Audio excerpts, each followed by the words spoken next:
एक आदमी को अचानक सड़क पर एक कढ़ाई में इस्तेमाल होने वाली सुई के जितना छोटा सा अंडा मिला। यह अंडा सिर्फ एक चने के दाने जितना बड़ा था। आदमी थोड़ी देर सोच में पड़ा, फिर उसने वह अंडा अपने घर में बैठे एक मुर्गे के नीचे रख दिया, जो उस समय अंडों को से रहा था। मुर्गा थोड़ा परेशान हुआ, उसे समझ नहीं आया कि आखिर ये क्या है, लेकिन फिर भी मजबूरी में उसे चुपचाप स्वीकार करना पड़ा। कुछ ही दिनों में उस छोटे से अंडे से सच में एक नन्हा जीवन बाहर निकल आया। आदमी की पत्नी ने बड़ी ही सावधानी से टूथपिक की मदद से उसका खोल हटाया। जैसे ही खोल फटा, उसमें से एक धीमी धीमी चहचहाहट सुनाई दी और एक नन्हा सा जीव अपनी पूरी ताकत लगाकर उस खोल को तोड़ते हुए बाहर आ गया। आदमी ने उसे अपने हाथ में लेकर ध्यान से देखा। वह नन्हा सा जीव पारदर्शी सा था और बिल्कुल साफ दिख रहा था। वह कौन सा पक्षी है, यह जानने के लिए आदमी ने उसे मेज पर रखा और काफी देर तक गौर से देखा। वह छोटा सा पक्षी मेज पर बार बार हिल रहा था, फड़फड़ा रहा था। आदमी के मन में कई तरह के ख्याल आने लगे। अगर वह बड़ा होकर एक सामान्य मुर्गी ही निकला तो यह सब व्यर्थ हो जाएगा, लेकिन अगर वह कोई दुर्लभ पक्षी हुआ तो आदमी की किस्मत खुल जाएगी। इस अनिश्चितता के साथ उसने पहले उस पक्षी को साफ पानी से नहलाया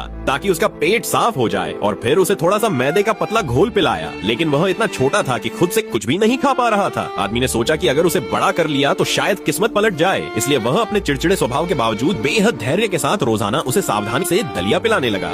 आदमी की मेहनत रंग लाई। कुछ ही दिनों में उस पक्षी ने थोड़ा थोड़ा खुराक लेना शुरू कर दिया। अब उसे मैदा नहीं बल्कि थोड़ा मोटा आहार दिया जाने लगा। शरीर पर हल्की हल्की रेशमी सी नन्ही फुर उठने लगी। उसकी जान में जान आ गई और वह अब ठीक ठाक तरीके से जीवित रहने लगा। देखते ही देखते 1.5 महीने बीत गए। वह छोटा पक्षी अब मजबूत हो गया था और बिल्कुल स्वस्थ लग रहा था। यह मानना पड़ेगा कि आदमी ने उसकी बहुत अच्छे से देखभाल की थी। मुझे याद है, मैंने भी एक बार एक चिड़िया पाली थी, लेकिन वह 3 दिन से ज्यादा जिंदा नहीं रह पाई। उस बात को सोचकर आज भी आंखों में आंसू आ जाते हैं। 2 महीने और बीत गए और वह नन्हा पक्षी अब पूरी तरह से बदल गया था। उसके शरीर पर अब पूरे पंख उगाए थे, लेकिन वह एक बहुत ही लालची और खाने के पीछे पागल सा पक्षी बन गया था। हर दिन वह मैदे का घोल खाने की जिद करता और आदमी भी हमेशा उसे उसका मनपसंद खाना देता रहा। बस तभी जब लग रहा था कि यह पक्षी उड़ने को तैयार है और जिंदगी में ऊंची उड़ान भरने ही वाला है, वह अचानक बीमार पड़ गया। कई दिन तक न कुछ खाया न पिया। आदमी ने उसे शांत करने की कोशिश की और साथ ही पौष्टिक दलिया खिलाया। शुक्र है वह जल्द ही फिर से ठीक हो गया। उस दिन के बाद वह पक्षी आदमी का लाडला बन गया। अब वह उनके घर का हिस्सा बन चुका था और उसका अपना ही एक स्टाइल बन गया था। जब भी खाना खा लेता वह सीधे आईने के सामने जाकर खुद को निहारता। कभी कभी वह घर की मालकिन की लिपस्टिक से खेलने की कोशिश करता।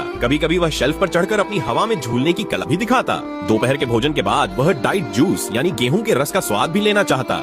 वह एक बेहद मजेदार चिड़िया बन गई थी। उसे जरा सा तारीफ कर दो तो वह झूले पर खड़े होकर इतराने लगती। उस छोटे से चने जितने अंडे से निकली यह प्यारी सी चिड़िया आदमी की दिन रात की मेहनत से बड़ी हुई और अब घर की सबसे प्यारी खुशी बन चुकी थी। सच में दिल से दुआ है कि वह हमेशा ऐसी ही हंसती खेलती रहे और आदमी के परिवार में हंसी खुशी का कारण बनी रहे।